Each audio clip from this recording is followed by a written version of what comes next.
Given cot A is equal to 3 and find cos A। पहले right angle triangle बनाएंगे। Angle A दे रखा है, मतलब यहाँ पे ए डिफाइन करेंगे। cot A दिया है तो ए बी सी। तो cot A होता है tan A का रिवर्स होता है, तो tan A is equal to 1/cot A। तो ये हो जाएगा 1/3। तो tan A होता है परपेंडिकुलर अपॉन बेस, तो ये परपेंडिकुलर है। अगर ये एंगल है तो उसके अपोजिट साइड जो होगी परपेंडिकुलर होगी, और इसके अलोंग जो होगी बेस होगी, और ये हाइपोटेन्यूज होगी। तो यहाँ पे पाइथागोरस थ्योरम का यूज करेंगे।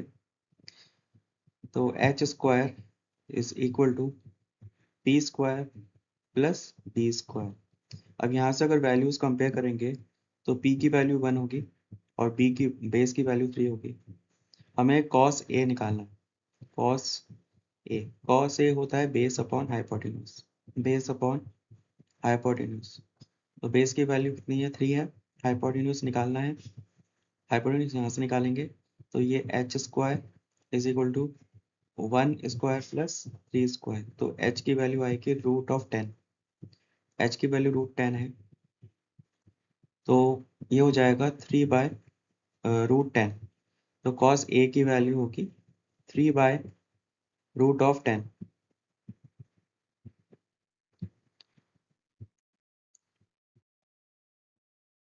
Assertion reason: if sin a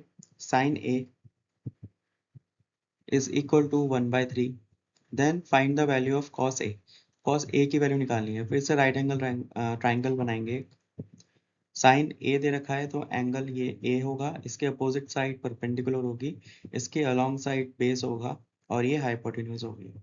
तो साइन ए 1/3 मतलब परपेंडिकुलर 1/3 वन दे रखा है, बेस 3 दे रखा है। बेस ये होता है perpendicular upon hypotenuse. Perpendicular upon hypotenuse, तो यहाँ पे हाइपोटेन्यूज 3 है। बेस कहाँ से आएगा, पाइथागोरस थ्योरम लगा के आएगा। तो h square is equal to p square plus b square. तो ये हो जाएगा 3 square minus 1 is equal to p square. 9 -8, तो b की वैल्यू आएगी 2√2। तो b is equal to 2√2। cos a निकालना है, तो cos a होता है base upon hypotenuse. Base upon hypotenuse 2√2 upon 3। तो ये cos a की वैल्यू, इसका मतलब असर्शन करेक्ट है, क्योंकि यहाँ पे cos a की वैल्यू 2√2 और बाई 3 है, जो हमारे आंसर से मैच कर रही है। रीजन स्टेटमेंट है, कोई भी एंगल के लिए for any angle a sine square a plus cos square b cos square a is equal to 1। तो यहाँ पे इसको प्रूव करना है कि ये किसी भी एंगल के लिए ट्रू है।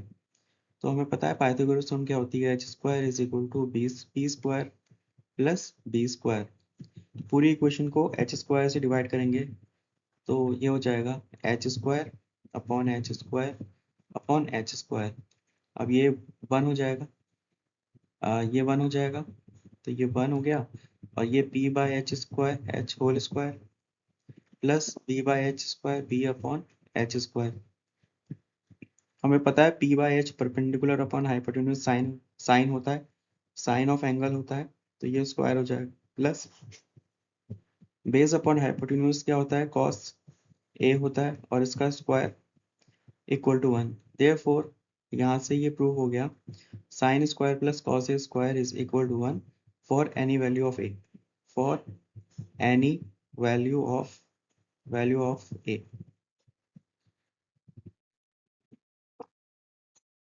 देयरफॉर दोनों स्टेटमेंट करेक्ट स्टेटमेंट है, both are correct statement. A 90 centimetre wide door opens on one side of the room. तो ये रूम है, ये जो पूरा कंटेनर टाइप है, ये रूम है, ये रूम है, और ये डोर है, ये डोर है। इसकी लेंथ 90 सेंटीमीटर है, इसकी जो विड्थ है 90 सेंटीमीटर है। Due to shortage of space, अब स्पेस की शॉर्टेज के कारण एक 40 बाय 80 सेंटीमीटर का एक टेबल रखा है डोर के पीछे। तो ये एंट्री है, तो ये फ्रंट होगा, तो डोर का बैक साइड ये वाला होगा, ये बैक साइड होगी डोर की, ये बैक साइड होगी। तो यहाँ पे टेबल रखी है along the wall such that it obstruct its path. At what distance from the hinge should the table be kept such that the door opens for a maximum angle of 60? यहाँ पे बोला है कि door के पीछे एक table रखनी है और उसको ऐसे रखना है टेबल को कि डोर का जो ओपनिंग एंगल है वो 60 के बराबर, मतलब डोर जब खुलेगा तो मैक्सिमम एंगल 60 होना चाहिए। मतलब ये वाला एंगल जो है ये 60 होना चाहिए। इस तरह से टेबल को रखना है। तो यहाँ पे टेबल को रखेंगे, ये ऐसे होगी टेबल कुछ, ये 40 है और ये 80 अलोंग द वॉल है, तो टेबल इसके पीछे आएगी। तो यहाँ पे डोर जो है सिर्फ इस पॉइंट तक खुलेगा, जब जब तक एंगल 60 ना हो। तो जब मैक्सिमम एंगल 60 होगा तो डोर खुलना बंद हो जाएगा। तो मैक्सिमम जो डोर खुलेगा वो एंगल 60 तक खुलेगा। अब हमें निकालना है at what distance from the hinge. तो ये हिंज है, हिंज वो पॉइंट होता है जिसके अराउंड डोर घूमता है, वो हिंज होता है। तो ये हिंज है, जैसे ये डोर है तो इसके around door to and fro motion करता है, तो ये हिंज हो जाएगा। तो यहाँ से लेकर कहाँ तक का डिस्टेंस निकालना है, should the table be kept. तो ये वाला डिस्टेंस निकालना है, यहाँ से लेकर कितनी दूरी पे टेबल रखनी है सच दैट कि डोर जो है मैक्सिमम 60 एंगल तक खुल सकता है। तो हमें ये x निकालना है। तो इसके लिए ट्रिग्नोमेट्रिक रेशियो का यूज़ करेंगे। तो ये एक राइट एंगल ट्राइंगल है और ये लेंथ 40 दे रखी है। अगर ये 60 है तो ये 30 हो जाएगा। तो यहाँ से ये इसको पॉइंट ए बोल देते हैं। तो ये हो जाएगा बेस। हमारे पास क्या क्या है, अगर ये एंगल ए है तो ये परपेंडिकुलर होगा और ये बेस होगा। तो हमारे पास परपेंडिकुलर है और बेस निकालना है और एंगल दे रखा है 30। तो tan30 is equal to perpendicular upon base. tan30 1/√3 होता है, परपेंडिकुलर 40 है और बेस x है, तो x की वैल्यू होगी 40√3। तो टेबल की जो पोजीशन होगी वो होगी 40√3। तो टेबल की दूरी जो होगी हिंज से वो 40√3 की दूरी होगी। यहाँ पे टेबल लोकेटेड होगी, ये डोर है। तो टेबल का डिस्टेंस होगा 40√3 centimetre. In the figure 5 sin p is equal to 5 sin p is equal to 4। तो यहाँ पे कंस्ट्रक्शन करेंगे, तो यहाँ पे एक ऑल्टीट्यूड डालेंगे पॉइंट क्यू से ऑल्टीट्यूड डालेंगे। ऑल्टीट्यूड परपेंडिकुलर होता है, किसी भी साइड पे डालते हैं तो साइन पी दे रखा है, sine p is equal to 4/5। मतलब ये एंगल पी है तो इसके अपोजिट एंगल परपेंडिकुलर होगा, इसके अपोजिट साइड ये बेस होगा अलोंग द साइड। तो साइन पी दे रखा है, मतलब परपेंडिकुलर परपेंडिकुलर अपॉन हाइपोटेन्यूज, ये हाइपोटेन्यूज होगा। तो ये 15 दे रखा है, तो ये हो जाएगा साइन पी 4/5 है, 4/5 is equal to p upon 15। तो ये 5 3 12, तो इसकी वैल्यू 12 होगी, इसकी वैल्यू 12 के बराबर होगी। अब ये एक आइसोसेलेस ट्राइंगल है, दोनों साइड बराबर हैं, इसका मतलब दोनों साइड इक्वल होंगे। तो ये एंगल भी थीटा होगा, ये भी थीटा होगा। तो अगर ये थीटा है इसका मतलब साइन थीटा की वैल्यू जो है साइन पी के बराबर होगी और साइन पी की वैल्यू साइन आर के बराबर होगी, और वो है 4/5 क्योंकि एंगल इक्वल है। तो साइन आर क्या होगा, साइन आर होगा परपेंडिकुलर अपॉन साइन आर। हमें पता लग गया साइन आर क्या है, हमें ये वाली वैल्यू निकालनी है क्योंकि हमें लेंथ ऑफ पी आर चाहिए। तो हमें इसको पॉइंट एस मान लेते हैं। तो पी आर निकालना है, तो P S plus S R.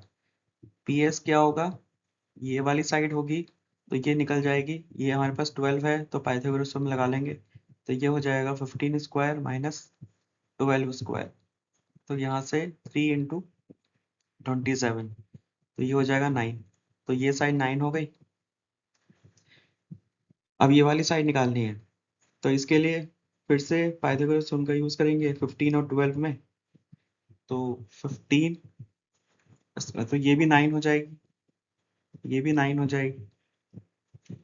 तो therefore p r is equal to 9 plus 9 is equal to 18 centimetre.